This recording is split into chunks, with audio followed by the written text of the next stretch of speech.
Good morning, everybody.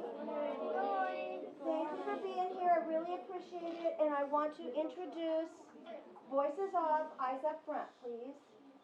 Okay, so we are so lucky today and honored to have our guest speaker here. Second year in a row at Creston. This is Mrs. Ruth Lindemann, the mother of our own infamous Mrs. Lindemann. Infamous. And she's really got some wonderful stories to share with you.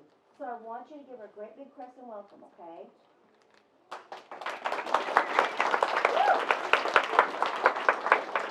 Wow, you're sixth graders. Well, I'm impressed that you all look so, well, grown up, actually. And I don't want to talk to you like little kids, but I need to ask how much you know. Have you read any books about what we call the Holocaust? And Frank, or Number of the Stars, or does anybody want to tell me what they've read? Oh, you've read, there's another one. Anyway, what books have you read? Does anybody want to tell me? The Book Thief. The Book Thief. That's a good one. There's a movie about that. Did you see it? Yeah, that's a good one too. Yes? I read I read a book about Nazi youth. Yeah. It mentioned a lot of things. Yeah. Okay, well, at least you're familiar. Yeah. Well, I just wanted to get an oversight. You guys will have time for questions afterwards, and I'll try to answer all of your questions as much as possible as time allows. But first I need to tell you my story because, well, why is it important that we talk about this horrible things that happened in Europe when almost all the people in Europe lost their moral compass and they did terrible things? And, well, Europe at that time, or Germany, was considered a cultural center of the whole Western world. People went there to study. They went there to study medicine and music. And the city I'm from, Vienna, Austria, was especially popular for music. And they had some very good medical schools. And just in general, it was, by the time my parents had me, it was a democratic, peaceful country, and people elected their officials. There was freedom, and people could talk about the government. And it was, how do I say this? Everybody felt fairly safe. They had no idea that they were ever going to leave their country. My parents, well, first of all, we were Jewish, but we were Austrian first. And my parents were working people. They worked, my mother was a secretary in a big textile wholesale house. My father worked for a company that made fine liqueurs that they exported, but he just worked in the warehouse. They were just working people. We had an apartment in Vienna, and my first memory of all of this is when I was 5 years old. My folks, they liked to go hiking, and they belonged to a sports club, and they had a lot of good friends that were Jewish and not Jewish, and they lived a pretty normal young couple life. You know, they had a maid, because in Europe at that time, if both the mom and dad worked, and then they had me, you had to have somebody to take care of the house. Because we didn't have a refrigerator, you had to go shopping every day to buy food, and you had to spend a lot of time preparing it. And then there was laundry, which took a couple of days to wash a load of laundry, and it was complicated keeping house. So almost everybody that worked had a maid too, or a nanny for their child if they had one. It was a very normal life for me. I went to a Montessori kindergarten. And Mitzi is the person, the nanny is the person I saw the most of. My parents came home for lunch. Mitzi took me to kindergarten in the morning, picked me up at noon, and had lunch. I had a nap, and I had this routine, pretty much, kids like routine. So there I was, a little kid, and finally my 5th birthday was coming up. And I was going to have my first kid's birthday party. Well, it turned out to be my last one, but it was something I really enjoyed and looked back on with a lot of pleasure. And at the time, nobody had a real inkling of what was happening. But this was in February of 1938. And after the party, well, we did all the party stuff. We had hot chocolate and ate cake and sang happy birthday, and I got a lot of presents. And there were cousins there. My mother had several cousins who had kids my age, so there were a lot of kids there. And it was in our little apartment where we lived in this neighborhood.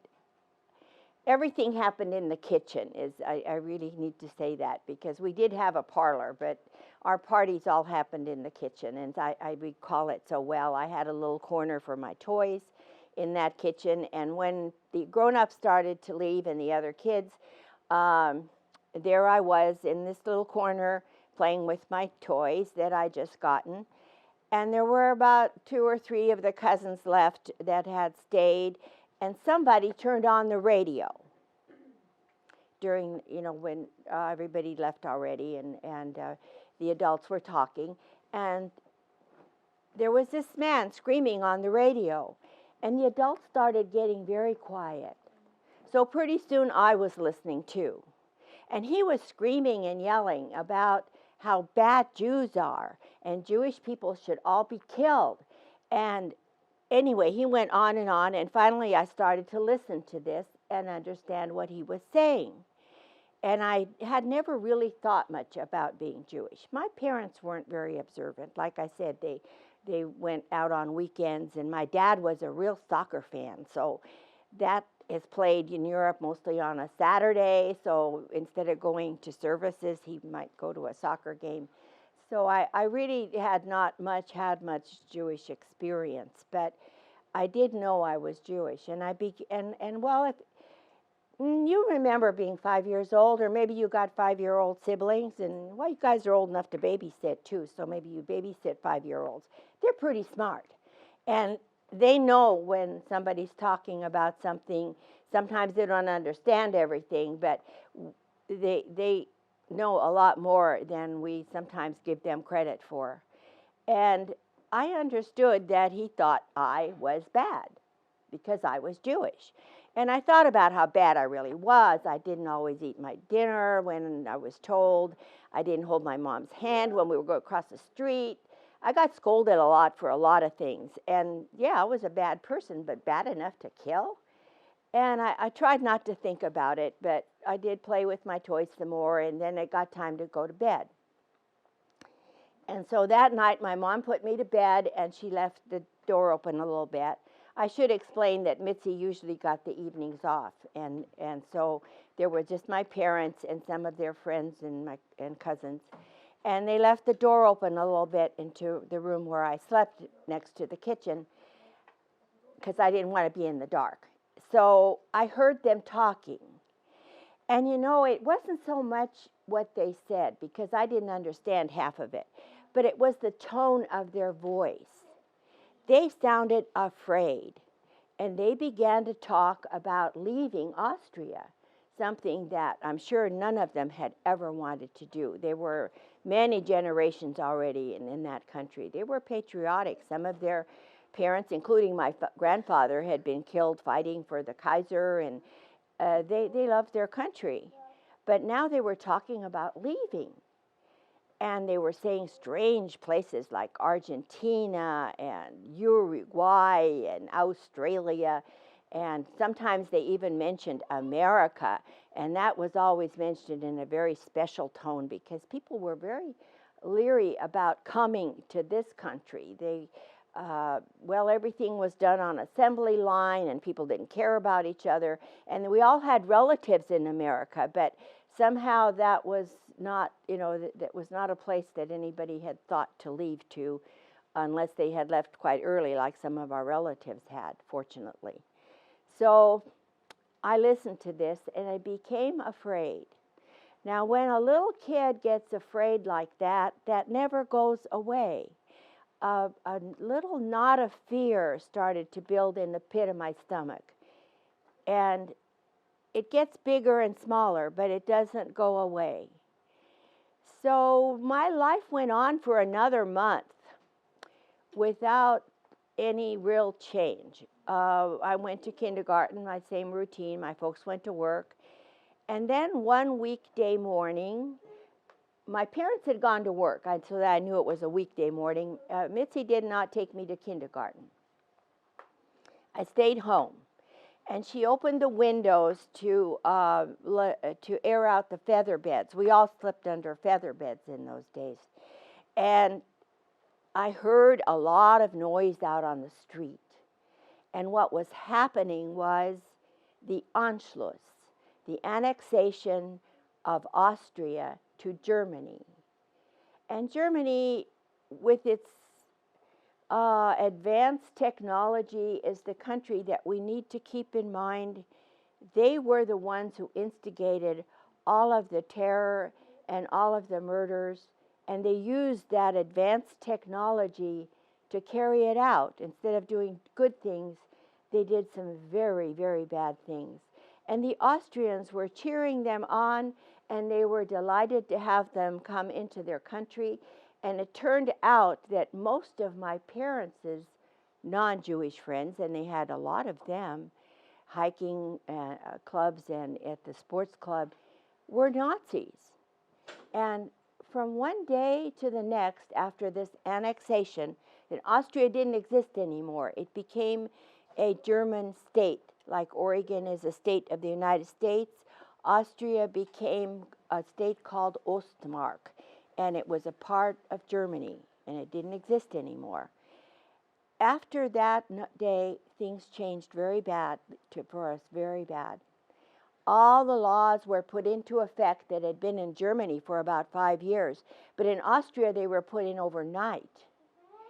And all the Jewish people were not allowed to do a lot of things. They were forbidden to go to any public place, like a restaurant or a school, a hospital, a park, and they could not have certain things. So, and there was a law that said they couldn't own anything, actually. So people could walk into your house or apartment and take what they wanted.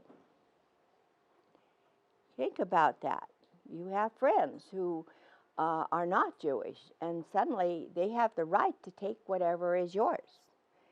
Who do you trust? Who of your friends would you trust not to take advantage of that? It's very difficult, very difficult. I'm sure you all have very good friends, and you need to start thinking about that. Who would you trust? And also, they were forbidden to own certain things. They could not own bicycles or radios or any valuable jewelry. And right away, they started searching the homes of Jewish people for these things and taking them away. And the saddest thing was they couldn't own any pets either. They took away their little cats and dogs and even goldfish. They just took away the pets. You couldn't have any animals in the house. So there we were in March of 1938 with that kind of living, and people were starting to try and leave. And you're probably wondering, why didn't people leave? Well, a lot of them did. Many of them, like my father, couldn't believe what was happening, that his friends would do these things, and he thought maybe they'd get over it and things would change again. Because they did change from one day to the next. It was like living on another planet. But there were a lot of people that did want to leave. But I heard arguments between my parents, for example. My mother said we should write to America and get the cousins to help us to get out of here. And my father would say, no, I think things will get better. Of course, they didn't, as we all know. But that was the arguments. Now, I was just a little kid, so my life didn't change much. Although it was against the rules, and not all Austrians were so fanatic about obeying all these rules, I was still allowed to go to the Montessori school. And Mitzi, who it was forbidden for us to hire anyone, stayed with us. And my mother kept her job because she was a very important person. She was the executive secretary, bookkeeper for that whole firm, and they had to find somebody to replace her, so they got permission to keep her working.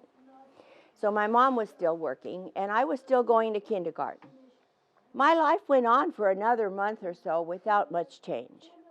Then it got to be April, and it was very nice weather, and finally my mother and I got to go in the Saturday afternoon. We always, when it started to get nice, go to the park. Now, when you're a little kid in a big city, going to the park is a big deal, because in the park you can run. There's grass and there's gravel paths you can walk on. It wasn't the kind of park you're thinking about. There wasn't any playground equipment. I had never seen any till I got to this country, and that was a surprise when I think about it. But we did look forward to that Saturday afternoons. It was a ritual. My dad went to soccer games. And we got near the park that April afternoon, and I was skipping ahead of my mom a little bit, and we got to the gates. And I need to explain that the parks in Vienna all have big walls around them, because they used to be the private playground of the Kaiser and the king and the emperor or whatever. And so the royal people all got to play in those parks. But they had been open to the public for a couple of 100 years already, but the walls were still there. My grandmother played in that park when she was a little girl, and my mother played in that park, and I did. Anyway, we got to the gate, and this young man comes running out, and he's wearing this swastika armband, and he says, "You can't go into the park." And my mother didn't question it or anything. I mean, he just kind of yelled at us, and she caught up with me and grabbed my hand and turned me around, and we walked away. And there was no explanation to me as a 5-year-old. I really, didn't understand. And we walked down to the river. There's a branch of the Danube River that runs through the middle of the city and has a lot of nice bridges across it and an esplanade with grass and park benches. So we went down there and we started walking, and I couldn't run like I would have in the park. I was very disappointed, but at least I was outside where were green trees and grass. Where we live here in Portland or in a lot of places, and we don't have a big city, we see trees and grass every day. But I'll tell you what, kids that live in big cities with tall buildings, sometimes weeks go by and they don't see anything green. And when they do get a chance to do that, it's a real treat. So my mom made sure I went to see that kind of thing once a week. So we walked along, and I was getting very tired. And I said I wanted to sit down. And my mother pointed to the park benches and said, there is a sign on them. And it said, see, it says wet paint. But actually it said, no Jews allowed. So we did not sit on the benches. And I was a precocious kid. I asked questions. I saw even dogs sitting on the benches. I saw people sitting on the benches. And I said, other people are on there, and why can't I sit there? And I must have given my mom a bad time. I wasn't an easy kid. I asked a lot of questions. But Mom didn't answer me, and we just went home. And one of the reasons I bring this up is because I want to fast forward about 3 years. I finally made it to America. My mother and I lived in Arlington, Virginia. She was babysitting 2 little boys. They were about 3 or 5 years old. And I was helping because I was almost 8 by then. And we took them to a park while their mother was out one day. And we saw signs on the benches in this park. And they said, no colored. Now, I knew how to read by then, so I thought it had something to do with color crayons. And I never said much about it, but I saw people sitting on them, and I just wondered what that was about. And when we got back to the house, the boy's mother was there. I don't remember how the conversation started, but we asked a lot of questions. And I should explain that at that time we lived in what is now still an area of Washington, D.C., where a lot of black people lived. And my first friends in America were little black girls that lived next door. And they were so nice. They taught me games and how to jump rope and hopscotch. But let me get back to the benches. So I was talking to this lady about the color, and I said, well, I want people to color those benches. And she said, no, no, no. That refers to black people. They can't sit on the benches. And I said, what? You know. And she said, oh, well, it's just a rule in America that they can't sit on the benches. And I, being from Europe, where people obeyed the laws, said, you know what? I saw a black lady sitting on a bench. And she said, oh, that's okay if they're taking care of a white baby. Then they can sit on the bench. Now, I'm only talking about this because this mentality was in America, in Arlington, Virginia, within sight of the Capitol. It's a suburb of Washington, D.C. And we were so shocked. But it was the rule then, and it wasn't that long ago. And they were still there until late 1960 or 70, where when your parents were born, those signs were still there. So I just wanted to remind you that America is not safe from that kind of mentality that we ran into in Europe. Well, let me get back to Austria. I went to my grandmother's early that year. In the summer, I usually went to my grandma's house. Mitzi would take me to the little village where my grandmother lived and leave me with her. My grandma had a store. She had a little grocery store that she had inherited from her grandparents, actually, and a tobacco license to sell tobacco because she was a war widow. Her husband had been killed in the First World War. So she ran the store, and her sister, my great aunt, would run the household. And I was left with them while Mitzi went up to another village higher up in the mountains. This was probably near the foot of the Alps. And I missed her a lot. She went up there to help with the harvest. With her family were farmers. And my grandma insisted that I was a little girl, so I should act like one. Sit still, learn how to knit, crochet, embroider, but mostly sit still. And that was not my thing, especially when I was 5 and 6. I wanted to run out into the meadow, which was next door. You know, I have to share with you that my grandma did not have electricity or running water. There was an outhouse where people went to the bathroom way out, and we had to haul water up the stairs from a well. It was very primitive. We used kerosene lamps. There was no radio, no television at all, no entertainment whatsoever.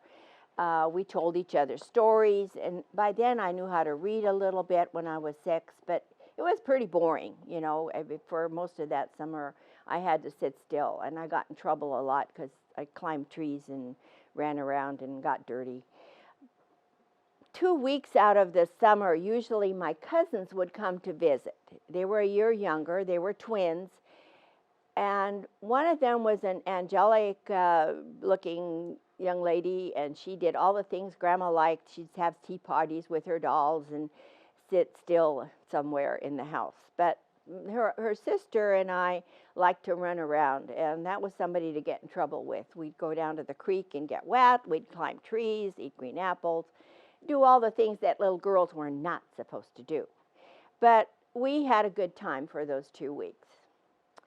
Well, when my cousins left, it got kind of boring again. But what I looked forward to was the Fridays when we went down, when my aunt made 2 big loaves of rye bread that she let rise on a board, and then she would take them to the village baker, and he baked them, all the village bread, in this big brick ovens.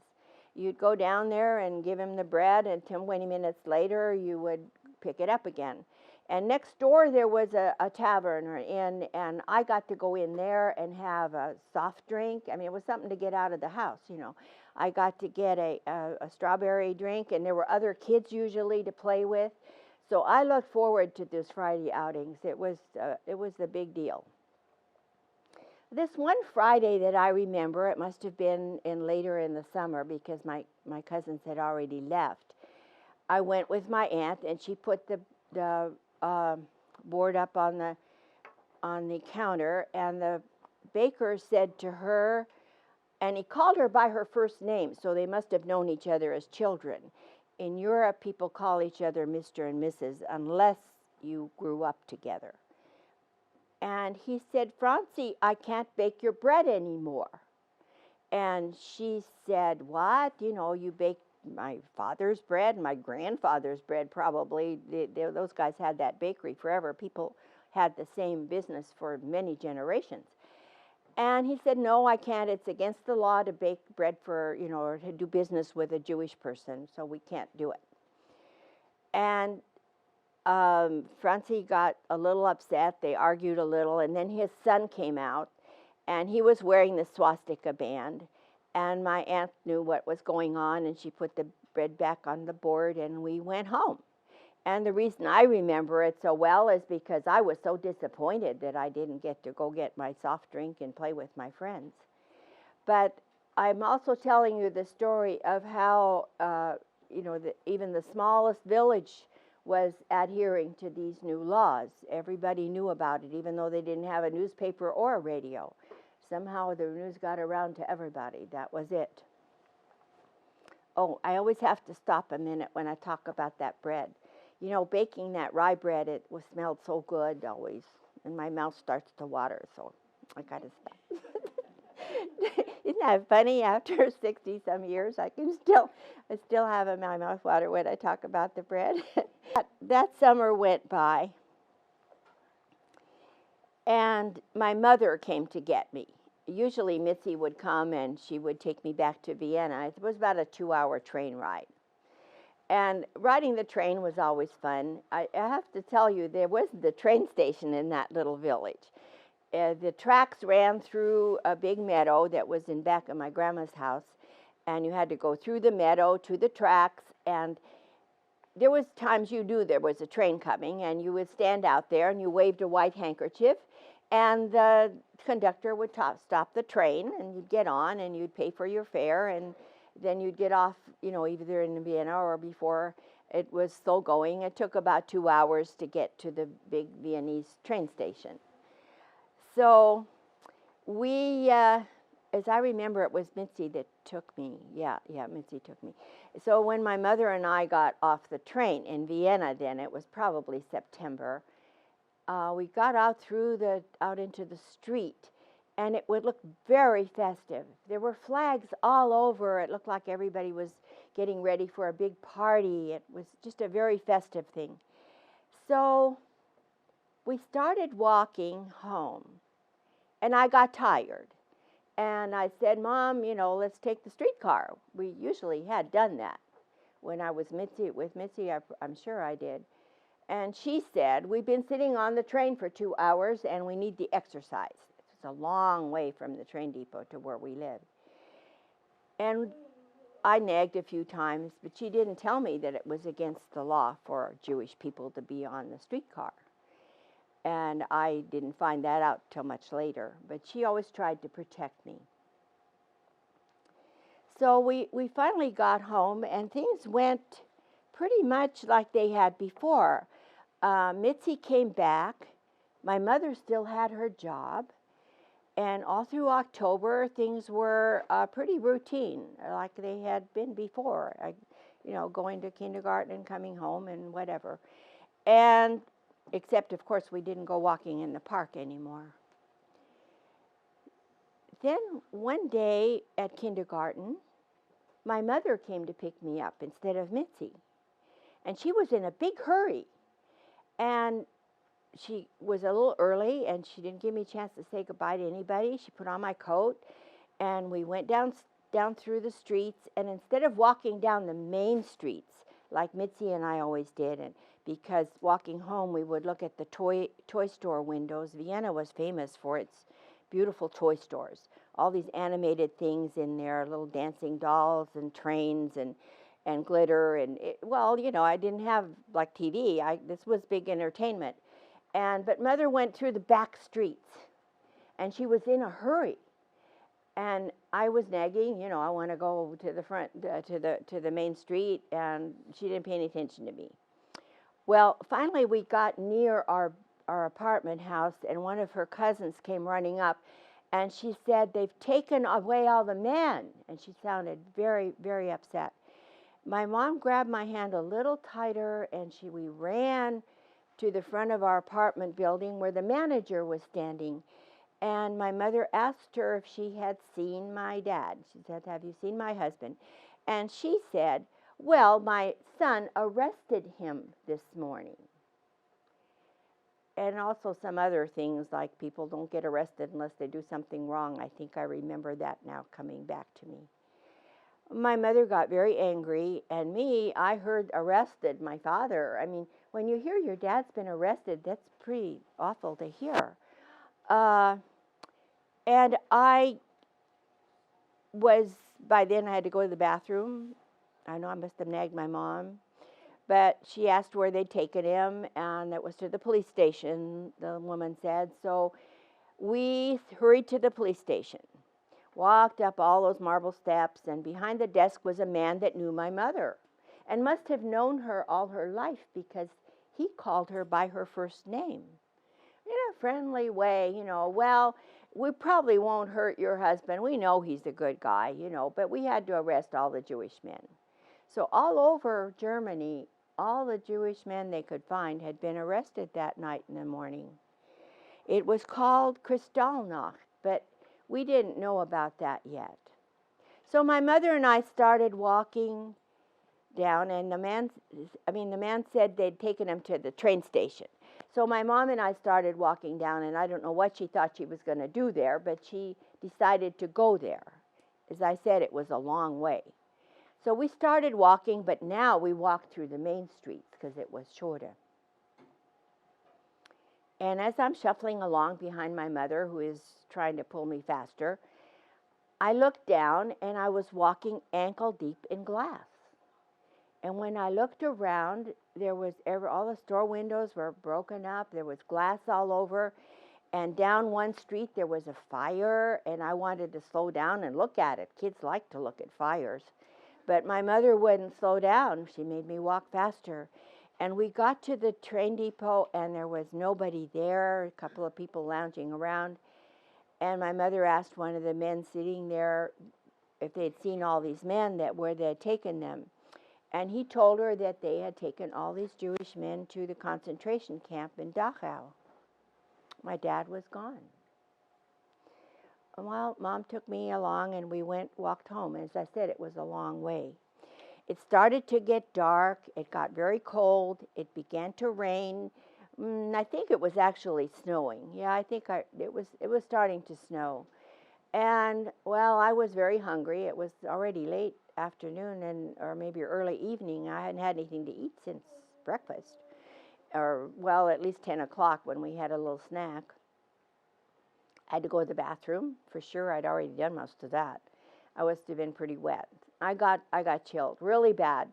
And I finally got home, and I don't remember anything for about a month. My mother told me I was very, very sick. I had gotten tonsillitis and cold, and I don't really remember what happened through the month of December.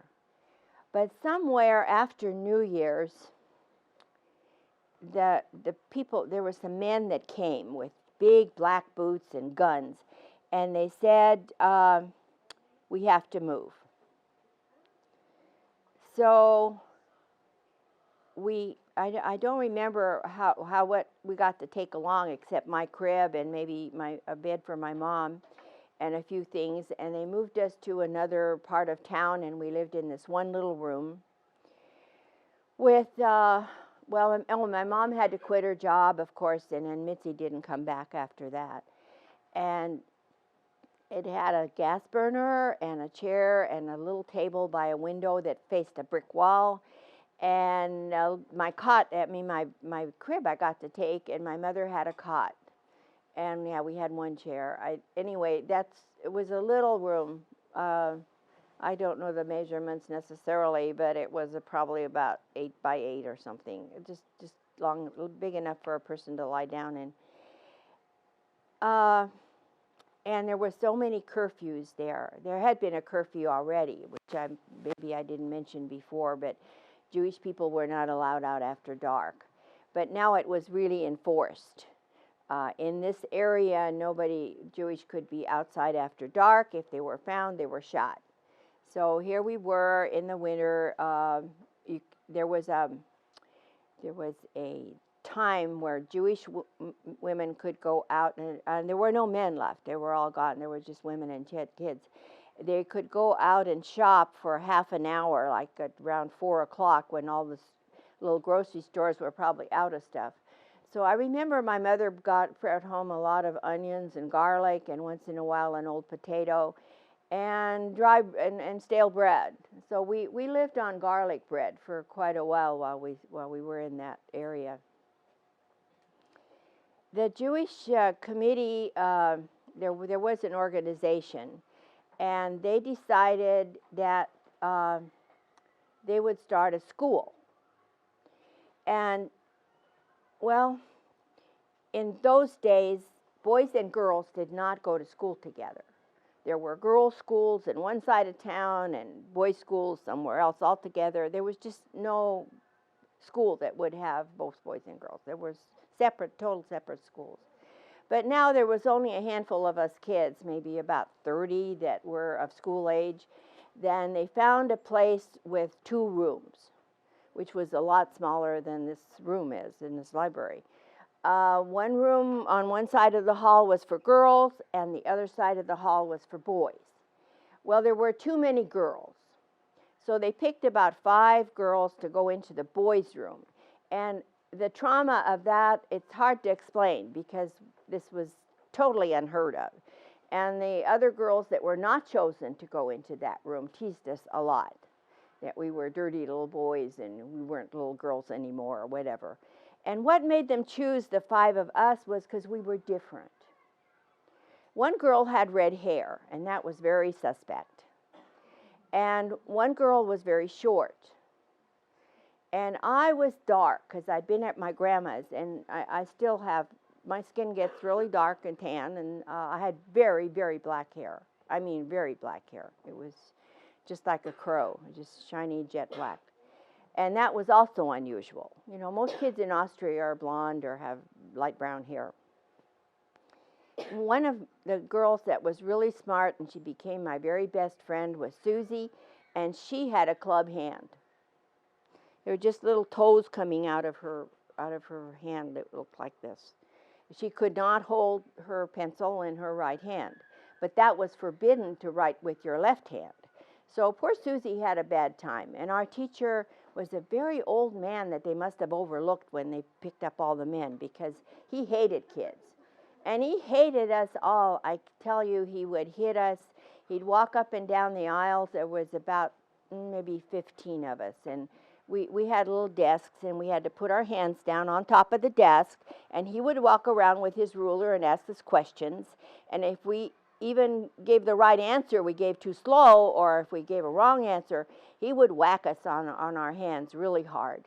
By the end of the day, most of us had pretty sore hands. We did all our work, our schoolwork at home. We got out of school at 1 o'clock, and we did homework the rest of the time. We didn't have anything else to do anyway. Kids couldn't go out and play. I mean, we were Jewish kids. We couldn't go out and do anything. So we did a lot of homework. And I learned one thing about that class. Boys are just people. And I got to make friends with them. And a lot of them were really nice kids. And you could talk to them. So it had its long-range benefits. All bad things, there's some little good comes out of it once in a while. Well, school was just one of the things that I remember so well. But the other was that people began to disappear. You would come to school in the morning, and the kids that you played with the day before were not there. And what was really, really sad was when the kids came crying and said that their mom had not come home that night. So what was happening is people were just being picked up on the street and taken away. Just taken away. So when I came home from school and my mother was still there, I was very, very happy. But I was always scared. Even when I got to this country and my mother wasn't there, if I got home from school, I got this horrible feeling and wanted to cry because I was worried that someone had taken her away. It's hard to get rid of that fear business once it's in you. So life went on pretty much there. We would hear knocks on the doors at night of our neighbors, and they would disappear. And when you heard a knock on the door, it was really scary because it usually meant they were taking you away. But then in the winter of 1939, there were a lot of snowstorms, and they began to round up people to shovel snow. I remember the first time they knocked on the door for that, and my mother and I were cringing. It was the middle of the night. And my mom answered the door. There was no point not doing that. They would just knock it down if you didn't. And there were the men and the guns. And they said, you have to come down and shovel snow. And they waited for us to put on coats and mittens. And we went down. And my mother, I even had the guts to argue with them. I don't think she did it too often anymore after that. But she said, I can't take my little 7-year-old out into the snowstorm and shovel snow.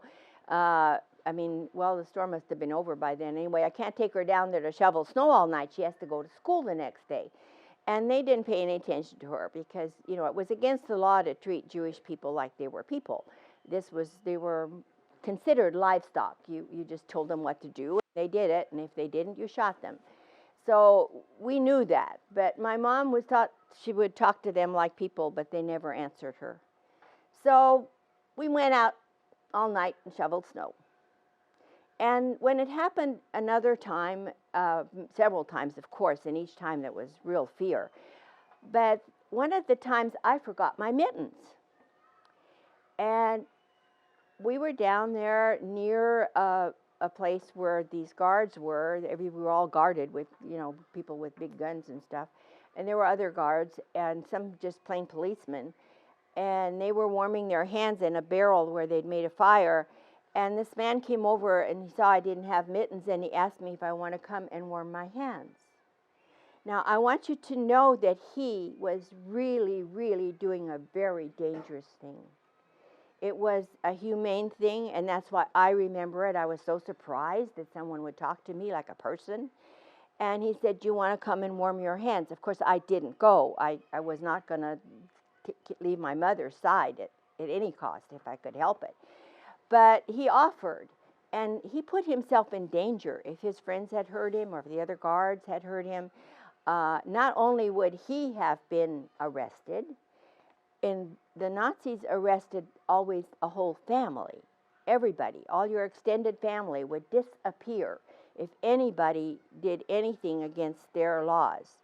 And they made a lot of laws, and I want to remind you right now that just because something is legal doesn't mean it's moral. Sometimes you have to look at the laws and say to yourself, is this legal? It's fine. But is it actually moral? Is it something that is going to make me a bad person if I obey it? Am I going to feel bad about it? Sometimes we have to ask ourselves, because that government passed all these laws and made all these things legal and lawful that people would normally not do, like walk into people's houses and take stuff. There's something wrong with just because something is legal, is what I want to remind you about here. My mother was writing to America at that time, and her cousins in America couldn't believe that we were in such danger, and we got letters back and forth. But finally, she convinced one of her cousins in New York to sponsor us and to apply for what's called an affidavit. And she got a letter about that, but it was a lengthy process. And in the meantime, she's trying to get my father out of Dachau. The men were being held for ransom. They thought that these women and children would bring up some money and they would pay money and the men could be released, but they had to leave the country in 48 hours. Now, leaving a country is a problem because the way the world is, when you leave one country, you need permission to go into another country. And that's not always easy to get. So that's why people didn't go to a lot of places. There was a place to go, Shanghai, China. If you had enough money to buy a ticket, you could get on a ship and go to Shanghai. But that was clear around the world and you didn't know what was going to happen there. So people were trying to go where they had relatives, if possible. And my mother had these American relatives. She had to go to Gestapo headquarters a lot, and she took me along, and I would wait for her on these on black leather-covered benches, and she would disappear behind a door. And when you're 5, 6, 7 years old, and your mother disappears behind a door, and you don't know if you're going to see her again, it is an ordeal. And some kids have been going through that lately in this country. Well, the papers finally came from America, and we had to order a packing box. My mom had some things, the feather beds particularly. We were allowed to keep those, and that was really one of the things that she must have been able to do because she knew somebody, because I really don't know her connections. But we had feather beds, and we had to put them in a crate, and we put things in there. The only thing I got to bring was my teddy bear, and I didn't bring him, but I think we got a picture of it. Yeah, so that was the one I got for my 5th birthday. So he's 81 years old, yeah, something like that. And I still have him. And when I talk in California, where I live some of the time, I bring him along. And the kids all want to touch him. So he's getting worn out, but I let him do it. He's almost as big as I was at the time. So yeah, that's me down there, and you can see the teddy bear's almost that big. So we put this crate out into this little room, and we're packing it and getting ready to leave and have all the papers in order. And my mother gets it into her head to go and visit my grandma and say goodbye. Now, my grandma was still in the house in the little village. They made her give up the store, and finally they had to close the store. And, you know, it's really strange because it was the only store within 5 miles or so, a real grocery store. And against their own self-interest, the people in that village made her close the store because she was Jewish. But they let her live in the house because her husband had been killed in the war and she was a war widow. So she was still allowed to live there with my aunt, whose husband was also killed, but I don't know the details of that one. So my mother got it in her head to go to see her. So we walked to the train depot, and we got on the train, and we got to Wolfing, the little village, and my aunt was there with the twins. They must have known that we were leaving. We all just got together to say goodbye. And they were in the kitchen, and we were all talking, and we sat down, and the girls and I, although we didn't speak the same language, we had a tea party. And then a neighbor came to the door and started yelling, and she said, "They're coming to get you." And pretty soon we heard pounding on this delivery door next to where the grocery store was. It was down a dark hall that was used for storage a lot. And I'd never really been down there much. I didn't like dark halls. But my mother took me down this dark hall behind my grandmother, who was on her way to open the doors for these people that were pounding on it. And we had heard them come, but we hadn't paid much attention. There were dogs. There were boots on the gravel. We did hear that, and then this pounding. And my mom got up, and she took my hand, and we followed my grandmother down this dark hallway. But suddenly my mom dragged me to the left into a room that I think my grandmother rented out to mountain climbers. Like I said, they lived near the foot of the Alps there. In the summer, she rented that room out, and my mother must have remembered it. And luckily, it was not locked. We went in there and closed the door and got under a window seat. And my mom held me really, really tight. She crawled in there with me, and I was in front of her, and she was in back of me, and she had her arm across me so I couldn't hardly breathe. She had a fuzzy little trim on her sleeve that was under my nose, and I'm sitting there really, really tight. But we heard a lot of noise out in the hall. Pretty soon it got quiet. We were, like I say, there was a window there, so we could see the daylight was fading. We were still sitting there until it was just getting really dusk, and finally my mother let me out. And we went out into the house and into the kitchen area and down the stairs past the outhouse. There was nobody there. We went out into the meadow and kept walking until we got to those train tracks. And Mom got out her handkerchief and waved the white handkerchief, and we got on the train. Must have been pretty late already because the grass was all wet. I remember my dress was kind of wet on the bottom. We got to Vienna and we got out of the train and it was dark. Now the war with England had started. This was 1940 already. So there was a blackout. That meant that there was no light allowed on the street. No street lights. Cars couldn't have their lights on. Well, nobody had cars in those days much anyway. But when you had lights in your house, you had to have blackout curtains. So everything was pitch dark. And there was no moon that night. And my mother knew the city very well. After all, she grew up there. So we made our way to our house. It took a long time. And we knew that when we got into our neighborhood, if we were found on the street after dark, we would be shot. Now, I was all of 7, and I knew that very well. And I was scared. And we got to our neighborhood. And as we got near where we lived, we heard the patrol. There was 2 guys always with guns that were patrolling the area. And the sidewalks were all cobblestone, and the houses were fairly close together. And it was an echo, so you couldn't tell which way they were coming. And we froze. We just stood there. And a man came across the street. He was a regular policeman, not one of the patrols. He had on a gray uniform and a gray cape, and I could see that a little bit as he came towards us. And to say we were scared would be certainly... yeah, we were scared. I'm not even going to pretend that we weren't. But my mother and him never exchanged a word. He just pushed us into a doorway and stood in front of us. And pretty soon the patrol came by. And when they left, he stepped aside and we went up to our apartment, which was only a little ways away. And we got upstairs and safely. And finally, we were ready to leave for America. So in the next day or so, we got a permit to ride the streetcar. And that was special.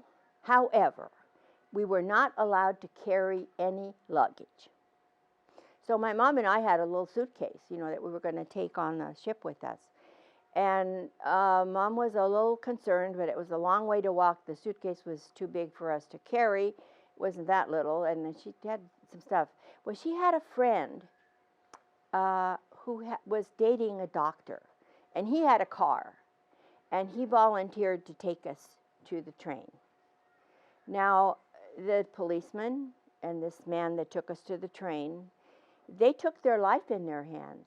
They put their families in dire danger. They broke the law, but they helped us get out of the country. Okay, they saved our lives. And there were people like that, and I give them a lot of credit. I read a story about some of these folks. I wrote a book about people who saved people's lives for that very reason. It's a pretty good book. I'm going to give it to, I think one of your teachers has it.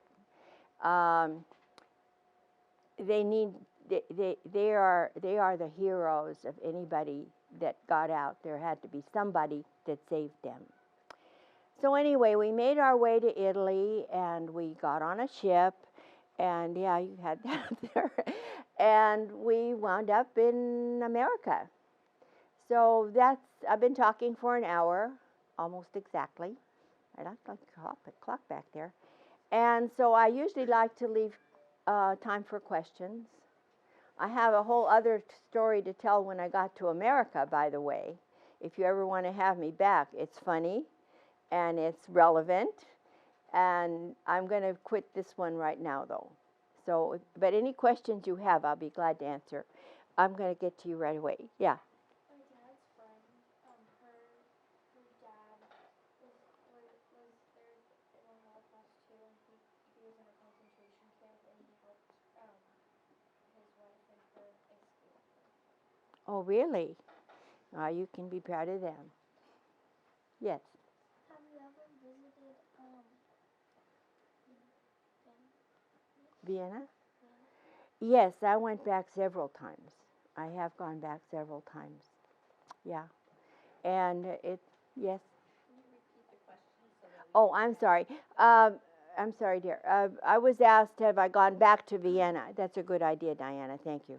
That's my daughter, Diana. I've got a whole entourage here, family.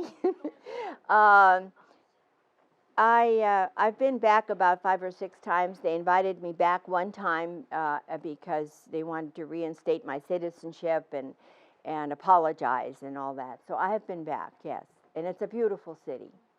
Any other questions? Okay. Yes. When?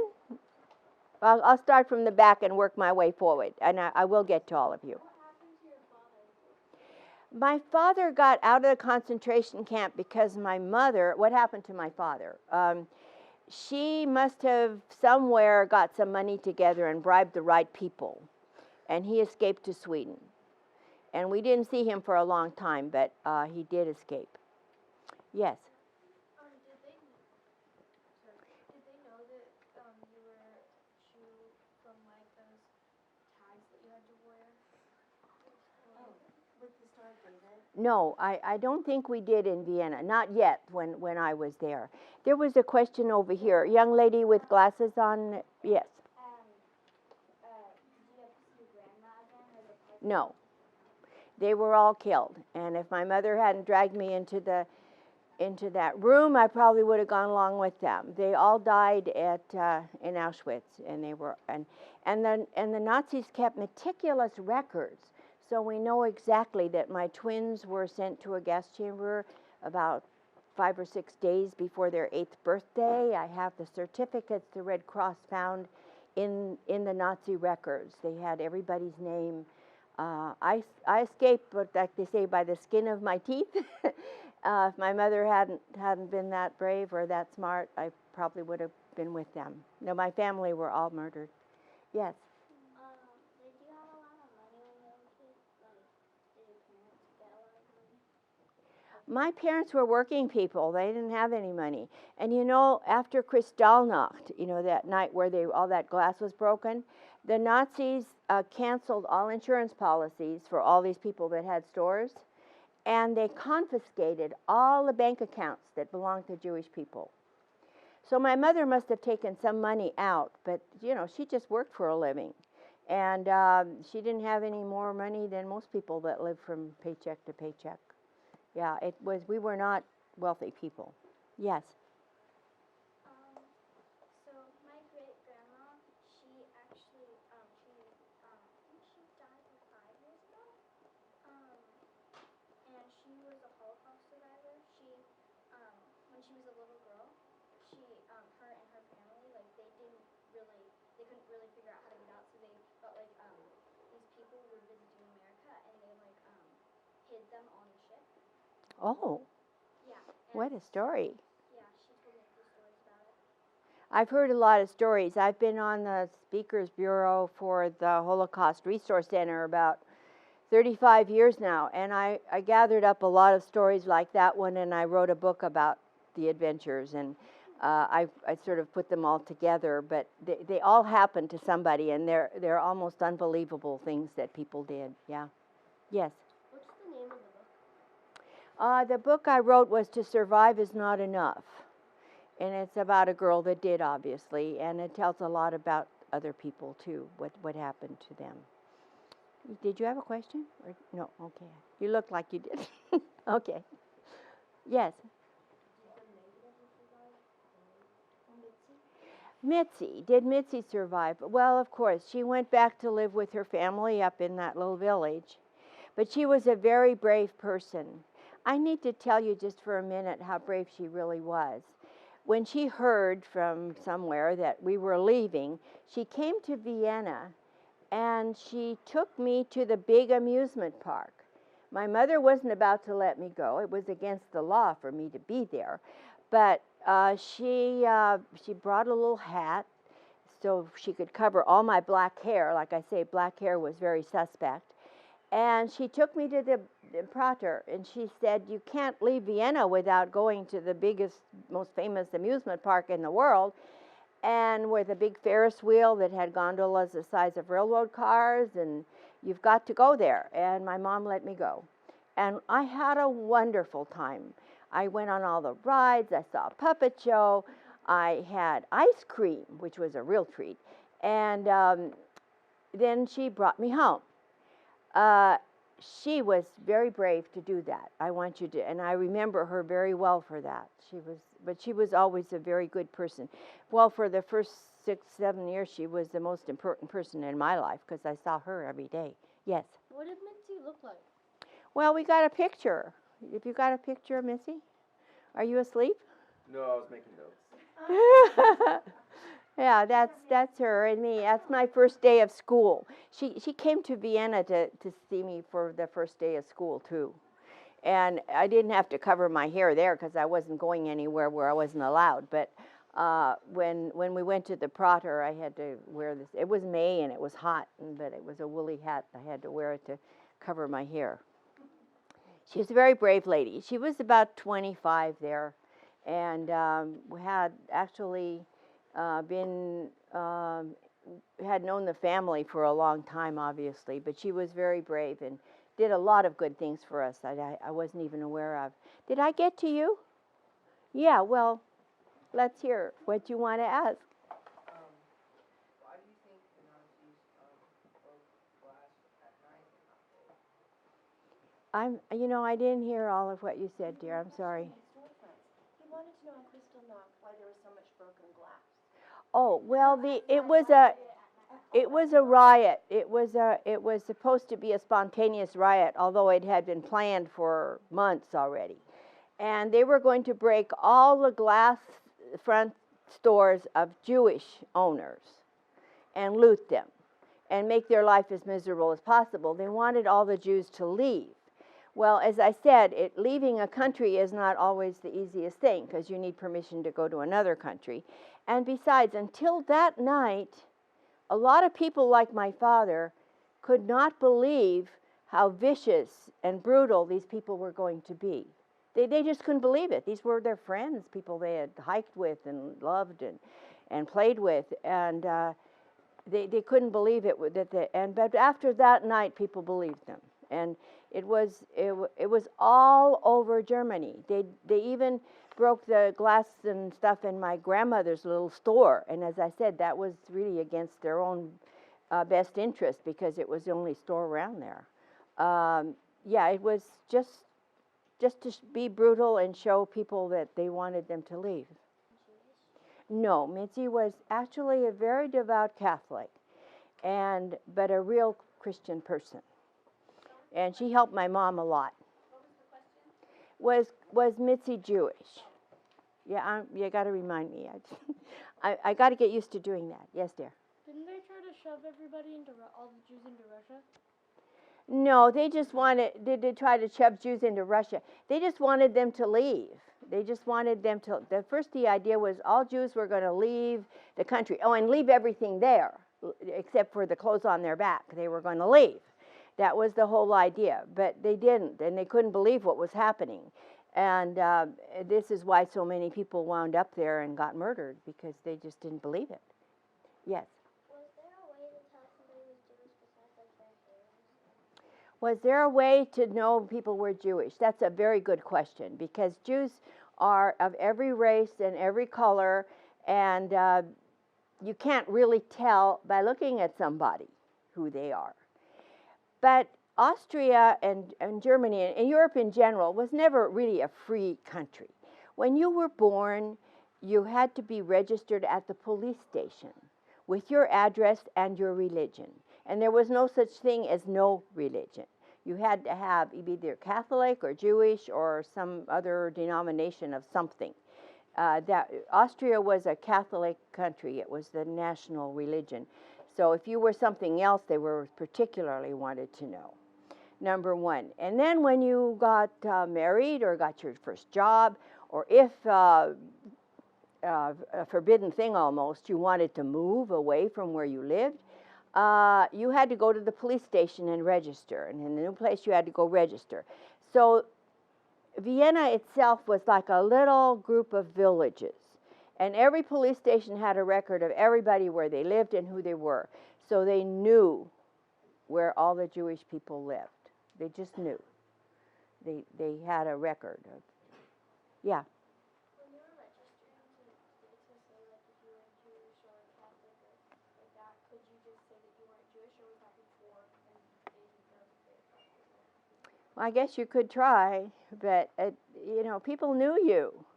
Everybody in the neighborhood would know you, and nobody thought about lying. My parents felt perfectly safe in Austria. You know, they were in a democracy. They were voting. They had civil rights, and everybody treated them like everybody else. They were totally assimilated, integrated. They were Austrians. They never thought about themselves as being anything else. And then suddenly these laws were, and all these lies were being told, and how evil Jews were. And they told the lies over and over and louder and louder. And when you hear a lie often enough, evidently, people begin to believe it. And that's pretty much what happened, yeah. So there must be some new person that has I have another 5 minutes or so for questions. Anybody else? Yes, dear. Well, you said that when you finally were able to leave, you went to Italy. And Well, we had to travel there to get the boat. But wasn't Italy under the Axis powers? Yeah. But Yeah. you were still able to get out of there, okay, obviously. Well, we had permission. They wanted everybody to leave. Yeah. So we had permission to leave the country. You know, when like the men that were bailed out of the concentration camps had a sheet of paper said they have to leave in 48 hours. So they had to make arrangements to go through other countries. But Italy was an ally, so there was no problem going there. It was sort of like the EU is now. They're part of the same country. So going to Italy was not a problem, and that's where the port is. You know, Austria is a landlocked country. Yeah. Did you consider going to Canada? Did we consider? I think so. They probably considered going almost anywhere. Our family, my mother's cousins, my mother's 6 cousins, each wound up on another continent. Now think about it. You've got sisters or cousins or people that you see every day that you really love, and that you never think you're ever going to have to leave anywhere. You know, they get married, you have babies, you have family reunions, you have parties together, and then suddenly they're all gone, like overnight. My mother's cousins, the ones who were like sisters to her, wound up in places like Australia, England, South Africa, Argentina, Uruguay. I don't think anybody went to Canada from our family, but a lot of families did. And America. And they were all over the world. We have letters from everywhere, but they never got back. Oh, in Brazil, one cousin went to Brazil. They never got together again. These people had never hurt anybody or done anything bad, but suddenly they had to flee their own country because their lives were in danger.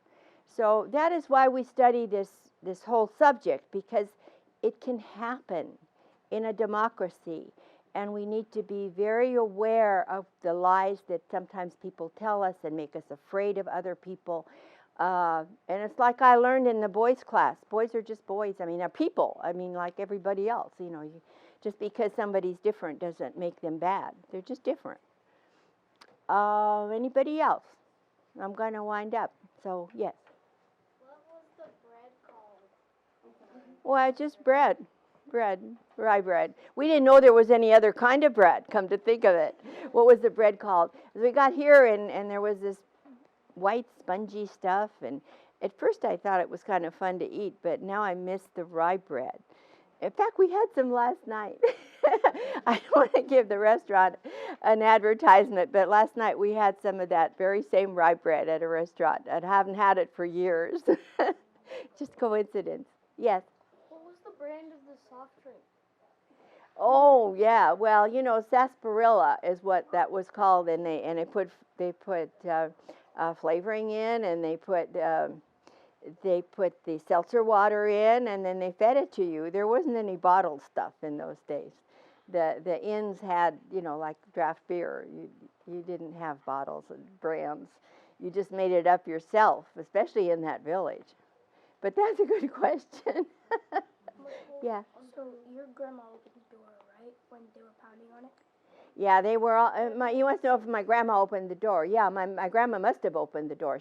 We were right behind her, so whatever she went to open the. Why did she open that around now? Why did she open the door? Well, as I mentioned earlier, when they came to the door and started knocking, if you didn't open it when they thought it should be open, they knocked it down. Yeah. They just knocked the door down, so you might as well open it. Especially if you're like in an apartment where we were, if they knocked the door down, we didn't have a door. So if they took us away, we didn't care. But just in case it wasn't somebody taking us, people always have hope. If you think you're going to get taken away, but you're hoping maybe it's something else. And as it was with my mother and me, the door knock was something else. But a lot of other people heard that knock and got taken away. But you opened the door, especially them. They would start shooting the locks and knock the door down. And yeah, there was no such thing as not opening the door.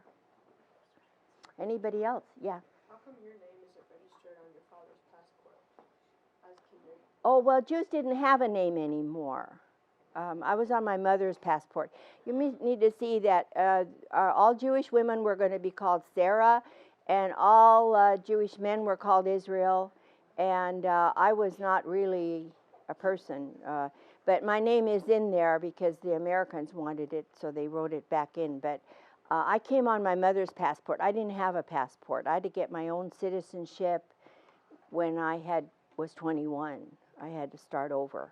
I didn't have a passport, and we were not people, so we really didn't have names. If you'll notice that, yeah. What if you weren't home when they were knocking on the door? Well, if you weren't home, that was a real situation, because if it would be at night usually, and if you weren't in your house at night, you were out on the street somewhere, so they'd start looking for you to shoot you. And if you escaped, you escaped. Maybe they knocked the door down, but you were gone. What was the question? The question was, what would happen if you weren't home when they came to the door? A good question. They would usually knock the door down, and search the place. And I really don't know, because it never happened to anybody I know. Because at night you had to be home. It was the law. You couldn't be away. Yeah. So why did the police officer decide to help you escape? I don't know, but I think why did the police officer decide to help us escape? There are good people in the world. He knew exactly what would happen to us if they saw us, and he just didn't want a young lady and a little girl to be shot. So he stood in front of us and helped us. What motivated him? Probably the same thing that motivates all good people to save somebody else's life. We only have time for one or two. Okay, 2 more questions. The night that the police officer helped you, when you came back, was your stuff still there, or Was what? was your stuff still there, or did they? My stuff? No, our stuff was still there. We didn't have anything worthwhile, really. But we did have the feather beds. I mentioned that because they're very valuable. And I need to ask somebody that hasn't asked a question, because it's the last one. Yes. Is there somebody that hasn't asked a question that has been wanting to ask and I didn't see them? No. All right. Well, we've got a young man up here who's got another one. Okay. So didn't the Nazis sing anti-Jewish songs to the streets? Yeah. Wouldn't the patrol officers? Did the patrol officers Well, they only sang those when they had parades, and they didn't sing stuff just because they were singing. I did want to make a mention here very briefly, 3 things. One, the Jews were only the first people that they were rounding up. Later they already had plans, and everybody has the documentation for it. They were going to get rid of all the Slavic people that, well, if you're Slavic, you know it. Polish, Russian, they're Slavs, and they belong to a certain ethnic group. And the Nazis were there were some living in Austria and Germany, and the Nazis were going to go after them next, by the way, and they were in danger. So my point is that once you have one group of people, decent human beings, that productive citizens that become in danger, pretty soon everybody's in danger. So you got to protect every group, number one. And number two, I've got 3 books that I used. And who is your teachers here? Teachers? I got a lot of information because I was a little girl, so I got a lot of information out of the rise and fall of the Third Reich. And if you're going to help your kids understand, you should probably read some of it. William Shearer wrote a huge book. Just look at the pictures, if nothing else. And lately I read It Can't Happen Here by Sinclair Lewis, which was written back in 1935, which should give the chills to anybody that finally gets to read it, because it indicates what can happen in America. And of course, Philip Roth wrote one more lately, The Plot Against America. And these books are worth looking at, and it gives you some insight. So I do want to share that. And thank you all very much.